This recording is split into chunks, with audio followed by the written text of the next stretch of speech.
Hello and नमस्कार, मैं वैशाली गोगी आप सभी का स्वागत करती हूँ हमारे चैनल पर।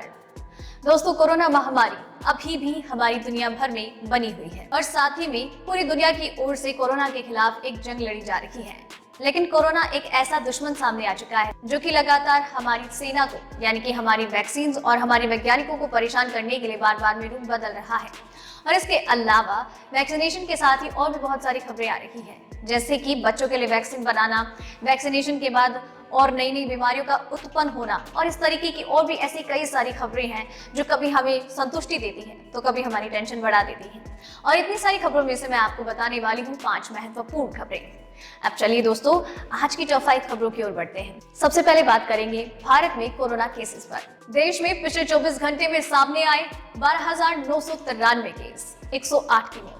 भारत में लगातार कोरोना की रफ्तार कम तो हो रही है क्योंकि रिकवरी रेट बढ़ रहा है, मृत्यु दर में कमी है, और लेकिन केसेस तो अभी भी लगातार सामने आ रहे हैं क्योंकि पिछले 24 घंटे में भारत में 12,093 नए मामले सामने आए और इसी दौरान 108 लोग कोरोना वायरस के खिलाफ जंग हार गए, यानी कि उनकी जान चली गई है। और इस तरीके से भारत में लगातार केसेस सामने आ रहे हैं और भारत में कुल कोरोना केसेस की संख्या 1,08,71,294 है। तो वहीं 1,55,360 लोग कोरोना वायरस के खिलाफ अपनी जान गंवा चुके हैं। तो वहीं 1.42 लाख लोगों का कोरोना वायरस के लिए इलाज चल रहा है। दूसरी अपडेट, कोरोना के साये से बाहर आया भारत।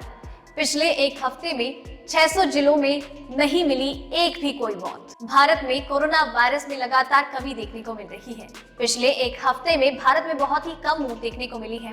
तो वहीं 600 से ज्यादा ऐसे जिले हैं जहां पर एक भी मौत नहीं हुई है। एक डाटा इंटेलिजेंस यूनिट ने 729 जिलों में एक सर्वे किया, जहां पर उन्होंने मौत को लेकर सर्वे किया, जिनमें से 116 जिले ऐसे हैं जहां पर 10 से भी कम मौतें हुई हैं कोरोना वायरस की वजह से, और ये आंकड़े 10 फरवरी तक है। भारत में अभी तक 1.5 लाख से ज्यादा लोगों की कोरोना वायरस की वजह से मौत हो चुकी है। तो वहीं कुछ जगह ऐसी भी हैं जहां पर पिछले एक हफ्ते में मौत के मामले बढ़ गए हैं, जैसे कि केरल और महाराष्ट्र। यहाँ पर मौत में इजाफा देखने को मिला है। साल के अंत तक बच्चों के लिए भी आ जाएगी कोरोना वैक्सीन। दुनिया भर में बहुत सारी वैक्सीन मौजूद हैं जिनके साथ वैक्सीनेशन शुरू हो चुका है, लेकिन इस वैक्सीनेशन में बच्चों को बिल्कुल भी शामिल नहीं किया गया है। न सिर्फ इस वैक्सीनेशन में, बल्कि जब वैक्सीन का ट्रायल हो रहा था उस वक्त भी किसी भी बच्चे को शामिल नहीं किया गया, यानी कि बच्चों के लिए कोई वैक्सीन उपलब्ध है ही नहीं।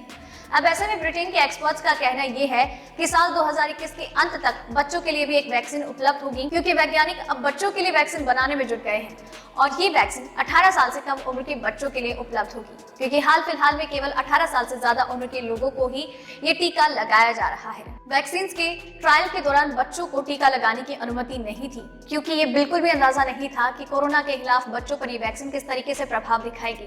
लेकिन अब जल्द ही कंपनीज बच्चों पर ट्रायल के लिए अनुमति मांग सकती है। चौथी अपडेट, कोरोना के नए प्रकार के खात्मे के लिए WHO ने की इस वैक्सीन की सिफारिश। पूरी दुनिया कोरोना वायरस की वजह से परेशान है और ऐसे में इसके नए स्ट्रेन ने आकर परेशानियां और भी बढ़ा दी हैं। अब इतनी गंभीर सिचुएशन में WHO ने एक वैक्सीन की सिफारिश की है। दरअसल WHO को स्वतंत्र रूप से सलाह देने वाले सलाहकारों ने कहा है कि नए प्रकार पर एस्ट्राजेनेका की वैक्सीन प्रभावी होगी, और ये बात WHO ने सभी के सामने रखी है कि एस्ट्राजेनेका का इस्तेमाल उन देशों में किया जा सकता है जहां पर कोरोना वायरस के नए प्रकार देखने को मिले हैं। अब ऐसे में दक्षिण अफ्रीका में मिले कोरोना के नए प्रकार पर एस्ट्राजेनेका की प्रभावकारिता पर शंका थी। पांचवी अपडेट, जापान को फेंकना पड़ सकता है फाइजर के टीके के लाखों डोज। जी हाँ दोस्तों, जापान में वैक्सीनेशन की शुरुआत हो चुकी है और इस वैक्सीनेशन में फाइजर के टीके का इस्तेमाल किया जा रहा है और फाइजर के एक शीशे में एक साथ 6 डोज उपलब्ध होती है, लेकिन उनके पास ऐसे सिरिंज उपलब्ध नहीं है जिससे कि 6ठा डोज हासिल किया जा सके।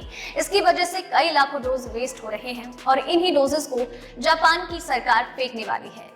दरअसल 6ठी डोज को हासिल करने के लिए स्पेशल सिरिंज का इस्तेमाल किया जाता है, जो कि हाल फिलहाल में जापान के पास उपलब्ध नहीं है, और वो सिरिंज निर्माताओं से कह भी रही है कि उन्हें उस स्पेशल सिरिंज का निर्माण करना चाहिए। अब ऐसे में आपको ये भी बता दें कि केवल जापान ही नहीं है जिसके पास वो स्पेशल सिरिंज नहीं है, बल्कि ऐसे और भी कई देश हैं जिनके पास वो स्पेशल सिरिंज नहीं है जिससे कि वो 6ठा डोज हासिल किया जा सके।